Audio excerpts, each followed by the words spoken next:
Hi, I'm Charles Arthur.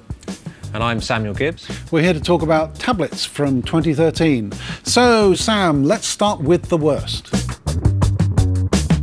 What we have here is the Argos My tablet, and to be honest, it's a bit of a junker.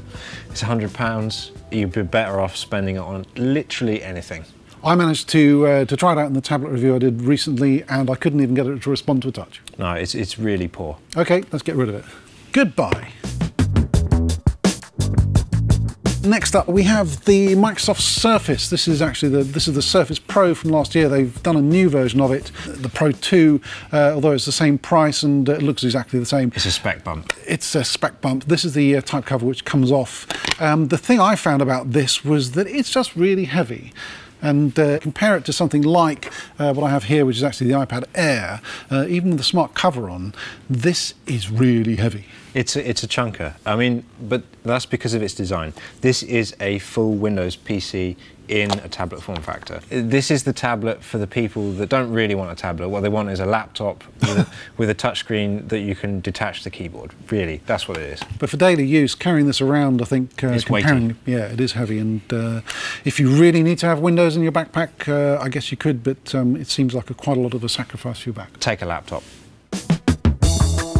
This is another Windows tablet, but this runs Windows RT. This is the Nokia Lumia 2520, and it is basically Nokia's first tablet. And I mean, it is quite beautiful. I like the design of it. It is very different. If you look at the rest of the other black slates, it has character. Bit chunky. It's not as heavy as the Surface, but it's still fairly weighty, I'd say. Yes, it's weighty. Actually, it's weighty now. It's not weighty probably last year. It's about mid-weight for last year. I mean, it is solidly built, but it's running Windows RT.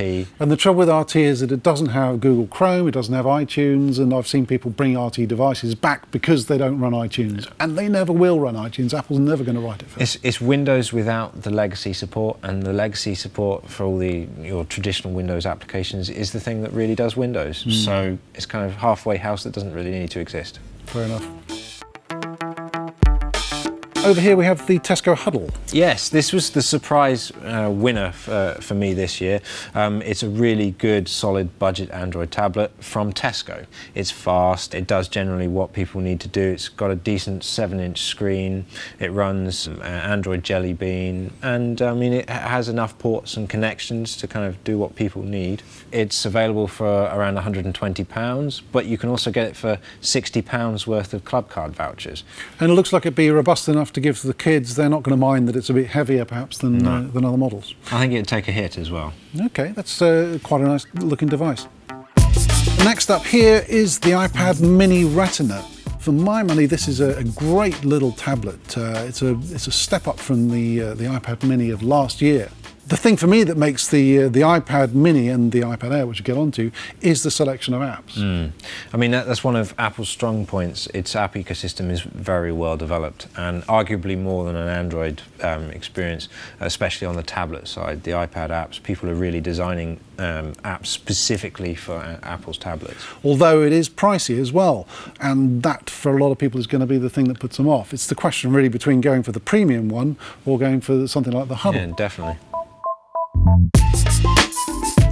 The new Nexus 7 has a 1080p screen within a 7-inch form factor, and that really is super crisp. I don't think you really need to get any higher than that. I mean, and the screen on it is really quite good. It's got great viewing angles, it's good for sharing, that kind of thing. This one's built by Asus, but controlled by Google, so they've turned the screws down on the price, and again, you can pick this thing up for about £150. The standard retail is £200, but retailers are discounting it.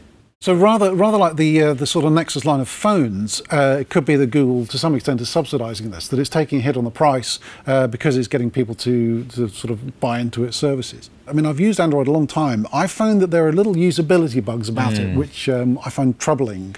And the other thing I found is that it's really hard to get the breadth of apps that you want. Most of the really good Android apps have iOS analogs, but the same can't be said the other way. So things like GarageBand, for instance, there isn't really something similar on Android, and at least not within the same price bracket.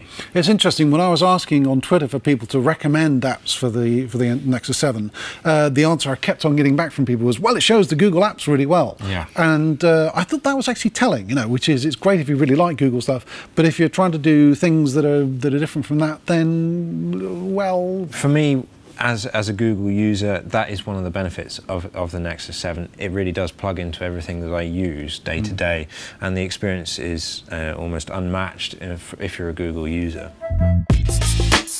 Next tablet, the iPad Air. So this is Apple taking the iPad and turning it into something which is really refined and really light compared to the last year's one. Now they've really slimmed it down. It's exactly the same industrial design and look as the iPad mini, but it's got this big screen and it's really light. And actually there's a sort of optical illusion I find going on, which is the iPad mini feels like it's heavier than the iPad Air. Yes. It's really weird. I mean, for me, Apple basically took what was a good tablet to start with, but really shrunk it down, and it's the first major revision since the introduction of the iPad on the industrial design front.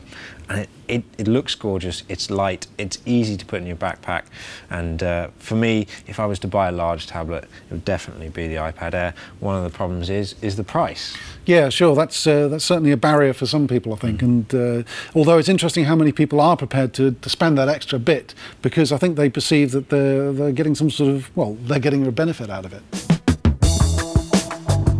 If you were choosing out of all these tablets that we've had, which one would be your pick? I'd have to say the Nexus 7. I don't think you can beat it on price. The iPad mini with Retina display certainly comes close, but at £300 it's a bit of an ask for a small tablet. For me, I've got to say, even though the iPad mini with Retina is great and has a really good screen, I find that the iPad Air, with the big screen and all the apps and all the accessibility you get with iOS 7 particularly, that's actually the winner for me. Doesn't mean this isn't a really good tablet, I think, but actually you get all the benefits, I think, plus the big screen with the iPad Air.